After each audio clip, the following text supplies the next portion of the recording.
जिस तरह से सर वादा खिलाफी हुई है मध्य प्रदेश में, तो क्या उस बाकी राज्यों में भी इलेक्शन अभी प्रपोज्ड है, तो उसकी वजह से और जगह भी सोचना, क्योंकि एक जगह वादा खिलाफी हो गई है, कमलनाथ से जब पूछा जा रहा है तो वो भी इस चीज को इग्नोर करते हुए नजर आए। देखिए, कांग्रेस पार्टी को साफ करना चाहिए था।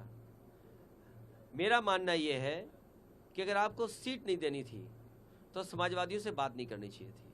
आपको पहला ही कदम ये उठा लेना चाहिए था कि आप अपना संगठन और अपनी पार्टी के हिसाब से लड़िए, और जो सहयोग चाहते वो बता देते तो शायद समाजवादी पार्टी सहयोग करती और खड़ी रहती। लेकिन उन्होंने कोई जानकारी नहीं दी, न कोई समाजवादी पार्टी को इस लायक समझा उन्होंने। इसलिए समाजवादी पार्टी वहीं लड़ रही है जहां पर समाजवादी पार्टी का संगठन और मजबूत प्रत्याशी है। इंडिया गठबंधन से अलग हो गए हैं आप? इंडिया गठबंधन अब मुझे पता लगा है मध्य प्रदेश के बाद भारत के चुनाव के लिए है, इंडिया के चुनाव के लिए है, देश के चुनाव के लिए है।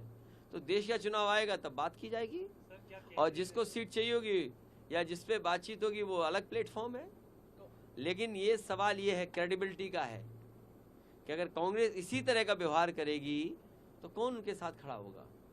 इसलिए मैं कोई राय सुझाव नहीं दे रहा हूँ कांग्रेस पार्टी को, लेकिन देश के सामने बड़ी चुनौती है। बीजेपी बड़ी पार्टी है, बीजेपी बहुत ऑर्गेनाइज्ड दल है, इसलिए उसके मुकाबले के लिए कोई भी कंफ्यूजन किसी दल के अंदर नहीं होना चाहिए। अगर कंफ्यूजन के साथ आप चुनाव लड़ोगे बीजेपी से तो आप कामयाब नहीं होगे। कांग्रेस के बड़े नेताओं से बात करेंगे क्या आप इस संबंध में?